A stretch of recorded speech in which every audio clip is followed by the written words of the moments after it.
आपका स्वागत है आपके अपने YouTube चैनल टर्की ठारवाल में। और आज हम बात करने वाले हैं जीके में राजवंशों के बारे में।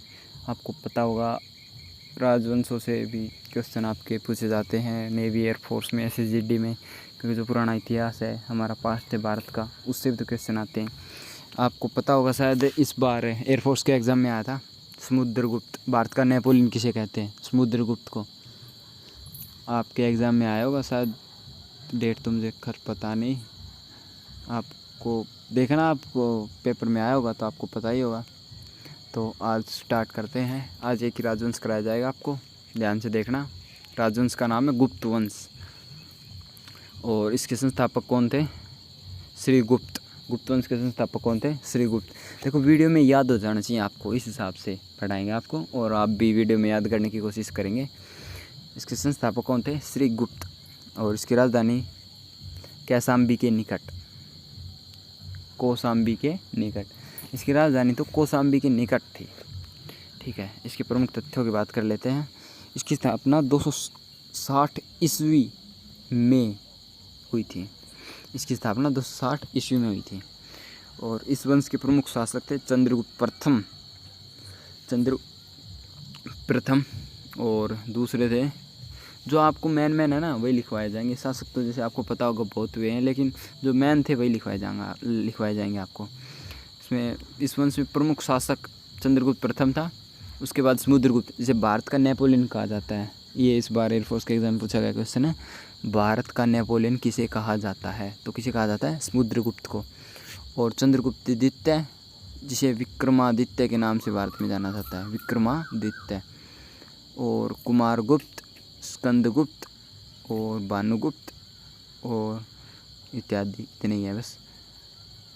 और जो मूर्ति पूजा जैसे हम करते हैं, जैसे भगवान मंदिरों में करते हैं ना मूर्ति पूजा, जैसे हनुमान जी की करते हैं, शिव जी की करते हैं और देवी देवताओं की मूर्ति पूजा करते हैं, वो इसी वंश में शुरू हुई थी। मतलब इसी वंश ने उसकी नींव रखी थी। ये भगवान विष्णु के मंदिरों का निर्माण तिरुपति से हुआ था इस वंश में। मतलब ये भगवान विष्णु के परम भक्त थे, मतलब भगवान विष्णु को सबसे ज़्यादा मानते थे ये इस वंश के, गुप्त वंश के लोग। तो इसलिए गुप्त वंश में मतलब मूर्ति पूजा की शुरुआत हुई थी। और सबसे ज़्यादा भगवान विष्णु के मंदिरों का निर्माण भी इसी वंश में हुआ था। इसे भारत का क्लासिक युग कहते हैं।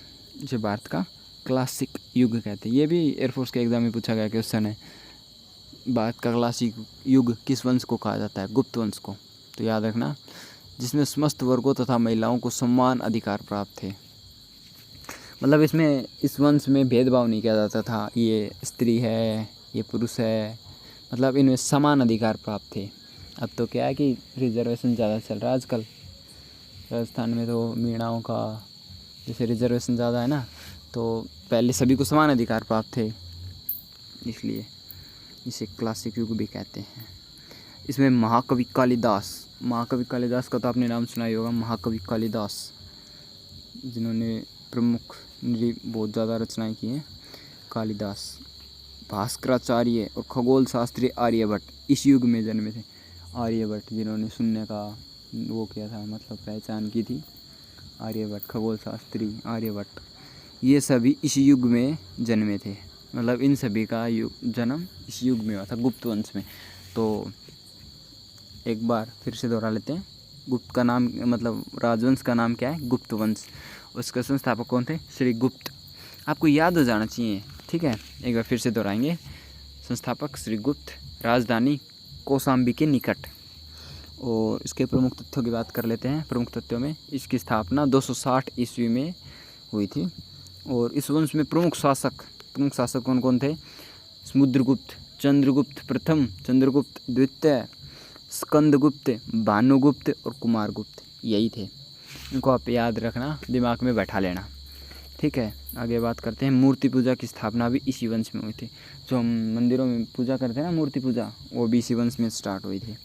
और ये भगवान विष्णु के परम भक्त थे। इन्होंने सबसे ज़्यादा भगवान विष्णु के मंदिरों का निर्माण करवाया था। इसे भारत का क्लासिक युग भी कहते हैं। क्लासिक युग मतलब इसमें पुरुषों को, महिलाओं को, बच्चों को, बड़ों बूढ़ों को, मतलब सभी को समान अधिकार प्राप्त थे। किसी के साथ भेदभाव नहीं किया जाता था। इसे गुप्त वंश में ही। और इसमें महाकवि कालिदास, भास्कराचार्य, खगोल शास्त्री आर्यभट्ट का भी जन्म इसी युग में, मतलब इसी वंश में हुआ था। इन तीनों का जन्म, जिन्होंने इनकी महान कथाओं की तो आपने चर्चा सुनी होगी, खगोल शास्त्री आर्यभट्ट की, भास्कराचार्य की, महाकवि कालिदास, आपको किताबों में पढ़ते हैं ना, तो ये वही हैं। और इनका जन्म भी इस युग में हुआ था। और बाकी के आपको कल वंश करा, और बचे हुए आपको कल कराएंगे वंश। देखो, आप चैनल को सब्सक्राइब करना, वीडियो को लाइक करना, शेयर करना, आप सपोर्ट करते रहो। हम ऐसे ही आपके लिए नए नए कंटेंट लाते रहेंगे, ठीक है। Thank you.